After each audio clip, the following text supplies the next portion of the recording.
Cuando pensamos en riqueza, solemos imaginar cifras, cuentas, activos, pero la riqueza, la verdadera, comienza mucho antes del primer dólar. Nace en la oscuridad de las preguntas que nos hacemos cuando nadie mira. Esta es la historia de un niño que pasó hambre y decidió convertir ese vacío en un banquete para millones. Su nombre, Anthony Robbins. Un auditorio que vibra. Luces potentes cortan la penumbra. Una multitud salta al ritmo de una música que empuja el corazón como un tambor de guerra. Un hombre alto, de manos anchas y sonrisa franca, camina por el escenario. Los asistentes levantan carteles con metas y palabras como abundancia, libertad, propósito. Esa energía no nació aquí, tiene una raíz más antigua, más áspera. Esta historia arranca mucho antes de este estadio lleno, mucho antes de los aplausos. Comienza en una casa pequeña, en la periferia, donde alguna vez el ruido de un refrigerador vacío sonó más fuerte que cualquier ovación. Anthony J. Mahavorek vino al mundo el 29 de febrero de 1960 en Los Ángeles, California. Sí, un día que aparece solo cada 4 años, como si el calendario mismo advirtiera que no sería un hombre ordinario. Sus primeros recuerdos no son de abundancia, son de cambio, de mudanzas, de rostros nuevos entrando y saliendo del hogar, de promesas que no alcanzaban. En la vecina Azusa, en aquellos barrios de aceras tostadas por el sol, la infancia era un mapa con caminos rotos. La pobreza no siempre grita, a veces susurra, a veces es una cena que nunca llega, una discusión que sube de volumen, un mañana que se repite como disco rayado. En esos años, Tony aprende a leer el mundo con un criterio simple: o te haces más fuerte, o te hundes. Su madre, atrapada en batallas con adicciones y dolores, lidia con demonios más grandes que la nevera. Varias figuras paternas, pasos intermitentes por la casa, con apellidos que cambian como estaciones. Uno de ellos, Jim Robbins, le da su apellido. Tony es un adolescente cuando ese apellido se vuelve definitivo, pero las certezas aún son pocas. Hay un detalle médico que empuja su biografía hacia la excepción en un crecimiento acelerado. Un problema en la hipófisis que durante meses lanza su estatura hacia arriba como si alguien estirara la vida con una regla invisible. En poco tiempo, el adolescente se vuelve gigantesco, con una presencia que le llega antes que su voz. En la escuela, algunos lo miran con incomodidad, otros con curiosidad, pero Tony descubre que su tamaño físico no aliviará el peso interno. Aprende algo crucial: la única medida que importa es la de tu coraje. En la biblioteca pública, entre estantes que huelen a papel envejecido, encuentra libros de oratoria, psicología práctica, biografías de hombres y mujeres que doblaron la realidad a fuerza de decisión. Se topa con autores que le enseñan que el lenguaje moldea la experiencia. Comienza a practicar discursos en silencio, a imitar el ritmo de grandes oradores que jamás ha visto en persona. En la secundaria, su voz gana confianza, lidera, organiza, escucha, no hate de Niro. Pero hay un germen de liderazgo que crece en cada palabra que articula. La noche de la huida, la escena es tan cruda como decisiva en una discusión, un grito, un límite que se rompe. La leyenda personal cuenta que una noche, siendo aún adolescente, una pelea con su madre llega a la amenaza y la línea de lo tolerable desaparece. Tony sale de casa y no regresa. Lleva poco más que la ropa que viste y una determinación incipiente en sí va a construir su vida. Tendrá que hacerlo desde cero. Esa puerta que se cierra no es solo la salida de un hogar, es el nacimiento de un destino. Los primeros trabajos son humildes y ásperos en limpiar, cargar, ordenar, un salario pequeño, $40 a la semana, y una ciudad que parece no darse cuenta de su presencia. Pero hay algo en su mirada que no negocia. Cada dólar será una inversión con suelo. Entonces, un folleto modesto, papel barato, con la tinta corrida, anuncia una conferencia de desarrollo personal. Un nombre aparece con fuerza: Jim Rohn. El precio, $35. Para Tony, es casi todo su sueldo. Para su destino, es la llave. Entra al salón. Sillas plegables, un público reducido, una atmósfera íntima. Jim Rohn habla de responsabilidad personal, disciplina, de hábitos que cambian la dirección de una vida. Si quieres que las cosas cambien, tú debes cambiar, dice. Tony siente que esa frase le perfora el estómago vacío y lo llena de algo nuevo en dirección. Ese día no compra un curso, compra una identidad. Al terminar, no se va a casa. Se acerca al orador, le ofrece trabajo, le ofrece energía. Y Ron, veterano en reconocer hambre del bueno, le dice que sí. Los años siguientes se escriben en asientos de autobús, pequeños hoteles, maletas gastadas.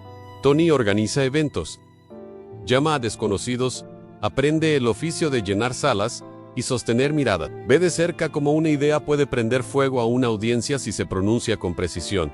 Absorbe la ética de Ron: claridad, hábitos, responsabilidad. Y entiende algo más: a la gente no solo necesita información, necesita estado, sentir en el cuerpo que puede. La semilla de su estilo alto voltaje emocional germina en esos trayectos entre ciudades. La ingeniería del cambio no se conforma con ejecutar eventos.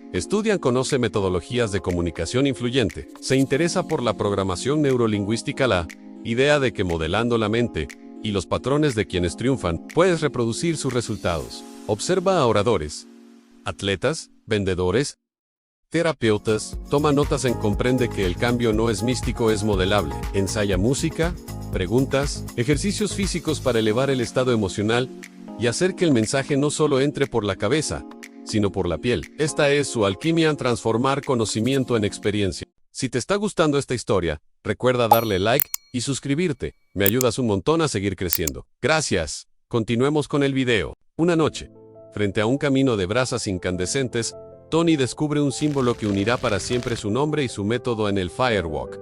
La caminata sobre fuego. Más que un espectáculo, un ritual para derribar el miedo y demostrar que el cuerpo obedece a la mente cuando la mente obedece a un propósito. El primer grupo es pequeño, las dudas son grandes, pero alguien cruza, luego otro, y el rumor de lo imposible allanado se extiende. Tony entiende que los seres humanos necesitan evidencia vivida de su poder interno, y decide multiplicarla. Su voz toma ritmo propio, con la música alta, y la gente dando palmas, gritos liberadores, preguntas punzantes, intervención directa. No vende fórmulas mágicas. Crea contextos donde la gente decide, por fin, moverse. Es un entrenador de estados, un director de orquesta emocional.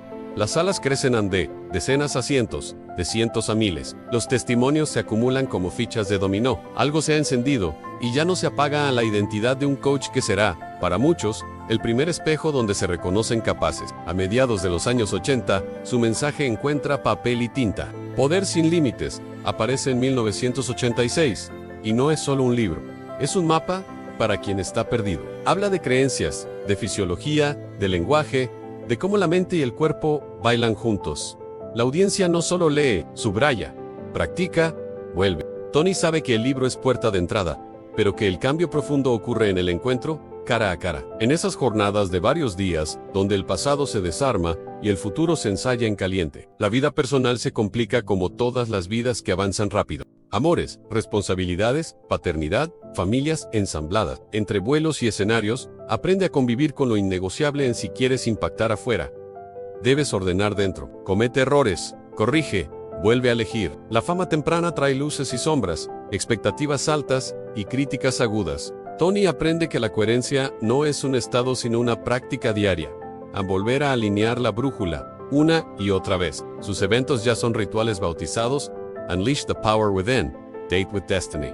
No son simples conferencias, son inmersiones totales. Gente que entra derrotada y sale con una carpeta de decisiones y un nuevo tono de voz, como si hubieran empacado destino en su equipaje de mano. A las empresas llaman. Los deportistas consultan.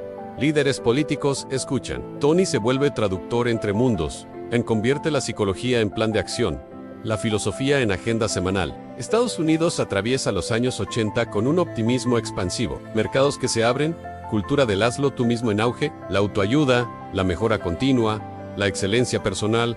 Todas esas corrientes ascienden, pero lo que diferencia a Tony es su escala emocional. No promete milagros ni vende victimismo. Ofrece exigencia. En una época que glorifica las apariencias, él repite una verdad incómoda. A la vida no te mejoras si tú no te mejoras. Y el público, ansioso de protagonismo, responde. Si el escenario es un volcán, la televisión promete ser una cordillera entera. Hacia finales de los años 80, la idea de llevar su mensaje a millones a través de infomerciales parece arriesgada. Democratizar el acceso, aunque quien no pueda pagar un ticket de evento, al menos pueda encender la televisión de madrugada y escuchar una voz que le diga que todavía es posible. Tony mira a cámara y visualiza a un joven con sueño ligero y esperanza pesada. Lo hace Lo hace por el chico que fue y que todavía, en algún rincón, lo observa. Ensayan guiones, hacen pruebas de iluminación, montan música. Él insiste en que el mensaje no pierda alma. Hablará de objetivos, sí, de finanzas, también.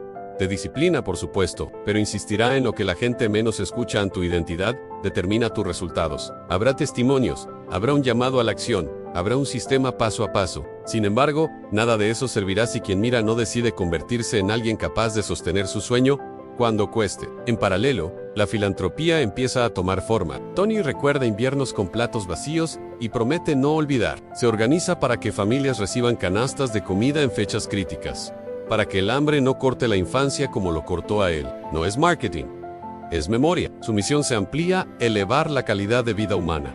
El dinero, entiende, es un vehículo. La libertad, el destino. La víspera del primer gran lanzamiento mediático, el mundo parece contener la respiración. En el estudio hay cables por el suelo, una cuenta atrás, café frío. Tony se aparta unos pasos, cierra los ojos, recuerda al adolescente con $40 por semana, recuerda el folleto barato, el salón modesto, la primera frase de Jim Rohn que se le quedó clavada como un faro. Sabe que al día siguiente, cuando las cámaras se enciendan, no hablará a una masa anónima, hablará a una sola persona, repetida millones de veces, que todavía duda si su vida puede cambiar.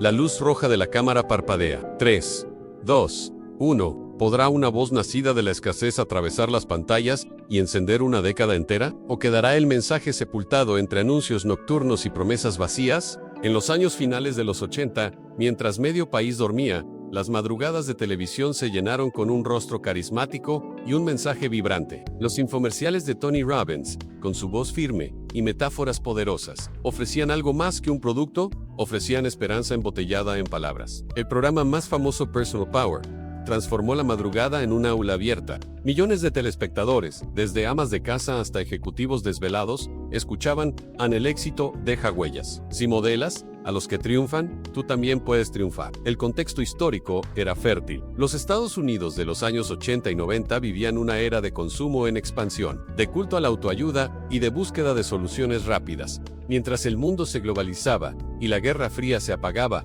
surgía una nueva preocupación: ¿cómo encontrar propósito en medio de tanta abundancia? Tony apareció como un puente entre el materialismo de la época y la necesidad espiritual de trascender. Era un lenguaje que hablaba de dinero, pero también de sentido. Con los infomerciales como trampolín, Tony expandió su influencia. Sus programas de audio y video se vendieron por millones, creando una fuente de ingresos constante. No era solo un orador en sí, estaba convirtiendo en un empresario global. Fundó Robbins Research International y diversificó sus esfuerzos en seminarios, cursos por correspondencia, materiales de entrenamiento. Aprendió que la clave no era solo inspirar, sino construir una estructura que sostuviera esa inspiración a escala. Los seminarios de Robbins, como Unleash the Power Within, se transformaron en experiencias masivas. Miles de personas se reunían en estadios enteros, saltando al ritmo de música explosiva, practicando respiración, compartiendo metas en voz alta. El Firewalkman Amenar sobre brasas ardientes se volvió un rito de iniciación moderno. No importaba si eras ejecutivo de Silicon Valley o un joven desempleado al cruzar el fuego. Todos descubrían que el miedo era una construcción, no una cadena. Su fama llamó la atención de atletas, empresarios y políticos. A lo largo de los años 90 y 2000, Tony entrenó a figuras como Serena Williams, Andre Agassi, Bill Clinton y Oprah Winfrey. No era raro verlo en la primera fila de un partido decisivo o en la Casa Blanca, siempre en el papel de estratega silencioso. Se convirtió en el mentor de los influyentes, aquel que escuchaba sus dudas privadas y les devolvía un plan público. En 1991 publicó Despierta tu héroe interior, y años después obras más centradas en las finanzas. Como Dinero domina el juego en 2014, cada libro era más que páginas impresas. Era un compendio de entrevistas con inversionistas, de estrategias financieras, de pasos prácticos. Robbins dejó claro que no solo era un motivador, sino un educador financiero con acceso a los más grandes expertos del mundo. No todo fue éxito lineal. Durante la recesión de los años 2008 y 2009, muchos gurús fueron cuestionados. El sistema financiero colapsaba, millones perdían sus casas, y las promesas de riqueza fácil se veían como humo. Tony, sin embargo, utilizó la crisis como un ejemplo vivo de su filosofía en la tormenta. No controlas el viento, pero sí las velas. Sus seminarios se llenaron de personas buscando no solo dinero, sino fortaleza emocional para resistir. El recuerdo de los días en los que no había que cenar seguía ardiendo en su memoria. Por eso, a través de la Fundación Tony Robbins, comenzó un programa monumental en alimentar a millones de personas. En 2015, donó todas las ganancias de su libro Dinero domina el juego para proveer más de 100 millones de comidas a familias necesitadas. Con el tiempo, esa cifra se multiplicó hasta superar los 1.000 millones de platos servidos. Cada acción era una respuesta al niño que una vez esperó una cena que no llegó. Su relación con la riqueza tomó un giro filosófico donde dejó de ser solo una herramienta personal y se volvió un vehículo de impacto social. Tony enseñaba que la riqueza verdadera incluía salud, relaciones, propósito y contribución. No era solo la cuenta bancaria lo que definía a un millonario, sino la capacidad de crear abundancia alrededor. Y en sus eventos, cada participante era invitado a rediseñar no solo su economía, sino su visión completa de la vida. En el año 2001, Tony se casó con Sage Robbins, quien se convirtió en una compañera inseparable dentro y fuera de los escenarios. Juntos, mostraron que el amor y la vulnerabilidad también forman parte del éxito. Sage aparecía en los eventos, participaba en intervenciones con parejas y añadía un toque de intimidad a la magnitud del espectáculo. En 2016, la plataforma Netflix estrenó Tony Robbins y I'm Not Your Guru. Durante horas, las cámaras siguieron su evento Date with Destiny en Florida. El documental reveló la intensidad de las sesiones, las lágrimas del público y el poder de las intervenciones uno a uno. Millones de personas vieron de cerca al hombre que parecía incansable, pero que confesaba cargar la responsabilidad de transformar vidas en tiempo real. No solo se centró en la comida. Su fundación financió programas de educación, becas y apoyo a prisioneros y jóvenes sin recursos. También invirtió en proyectos de agua potable en India, donde millones de personas sufrían enfermedades por contaminación. Para Tony, la riqueza debía ser expansiva, no mejora la vida de otros, es simplemente acumulación. En sus libros y conferencias más recientes, Tony compartió conversaciones con figuras como Ray Dalio, Paul Tudor Jones y Carl Icahn. De estos encuentros, extrajo principios sobre diversificación, gestión de riesgos y visión a largo plazo. Enseñaba a sus seguidores que el dinero no se gana con impulsos, sino con estrategia y paciencia. Su mensaje evolucionó de la motivación inicial a una guía integral de inversiones y riqueza sostenible. Durante la pandemia del año 2020, el mundo volvió a tambalearse. Tony, imposibilitado de llenar estadios, trasladó su energía a lo digital. Sus eventos online reunieron a cientos de miles de personas a través de pantallas, demostrando que la conexión humana podía trascender la distancia física. En tiempos de miedo e incertidumbre, su mensaje de resiliencia volvió a encontrar un eco masivo. Hoy, Tony Robbins no es solo un orador, es autor, empresario, inversionista en múltiples sectores, desde deportes hasta biotecnología, filántropo y mentor de líderes. Ha vendido más de 50 millones de programas de audio, ha entrenado a más de 4 millones de personas en vivo, y su voz se ha escuchado en más de 100 países. Lo que empezó como un salario de $40 por semana, se convirtió en un imperio humano y financiero. Pero detrás de cada logro, hay una realidad silenciosa: el cuerpo de Tony, afectado desde joven por su problema en la glándula pituitaria, le exige cuidados constantes. Su estatura y energía imponen presencia, pero también desgaste. En entrevistas recientes, ha admitido dolores, momentos de vulnerabilidad, incluso el miedo de no poder sostener siempre el ritmo. El gigante también carga con su sombra. Lo más impresionante no son las cifras, sino la cultura que deja atrás en una generación de coaches, oradores y emprendedores que crecieron inspirados en su estilo. Frases como el progreso iguala felicidad o decisiones, no condiciones, determinan tu destino se convirtieron en mantras globales. Su huella no está solo en libros o empresas, sino en millones de historias individuales de transformación. A pesar de su fama, Robbins insiste en verse como estudiante. Lee Compulsive Man, entrevista a expertos, prueba nuevas técnicas. Su humildad intelectual contrasta con la magnitud de su figura. La curiosidad es su motor, y su filosofía sigue siendo la misma que escuchó en aquel seminario juvenil ANSI. ¿Quieres que las cosas cambien? Tú debes cambiar. A medida que el mundo enfrenta crisis ambientales, tecnológicas y sociales, Tony sigue adaptando su mensaje del éxito individual a la responsabilidad colectiva. Habla de inversión con conciencia, de liderazgos que no destruyan, de riqueza que regenere. Sin embargo, la pregunta flota en el aire: ¿qué sucederá el día en que el gigante de voz profunda ya no pueda llenar estadios? La cámara se aleja. Un estadio lleno salta al unísono. Las luces iluminan un rostro que sonríe con intensidad. La música retumba, las manos se alzan, y Tony grita: tu destino está en tus decisiones, no en tus condiciones. La multitud responde como un solo cuerpo. Pero en el fondo, mientras la ovación retumba, surge un silencio íntimo. ¿Qué pasará cuando la voz que convirtió el hambre en esperanza y la pobreza en un imperio deje de sonar? La cámara se eleva por encima del estadio, mostrando miles de luces de celulares encendidas como estrellas en la oscuridad. El rugido de la multitud se convierte en un eco universal. Es la prueba de que una sola voz, nacida en la pobreza, puede despertar el poder dormido de millones. Tony Robbins no es solo la historia de un hombre, es el espejo de lo que todos llevamos dentro: enjambre, miedo, y la posibilidad de transformarlos en propósito, abundancia y legado. El gigante un día callará, pero sus palabras quedarán como brasas encendidas en quienes se atrevieron a escuchar. La verdadera pregunta es: ¿serás tú quien tome el relevo? ¿Serás tú quien decida que tu destino no lo dictan tus condiciones, sino tus decisiones? No esperes a que la vida cambie. Cambia tú, no esperes al futuro. Créalo tú, porque como diría el propio Robbins, el momento en que tomas una decisión real es el momento en que tu vida cambia para siempre. El siguiente capítulo de tu vida empieza ahora.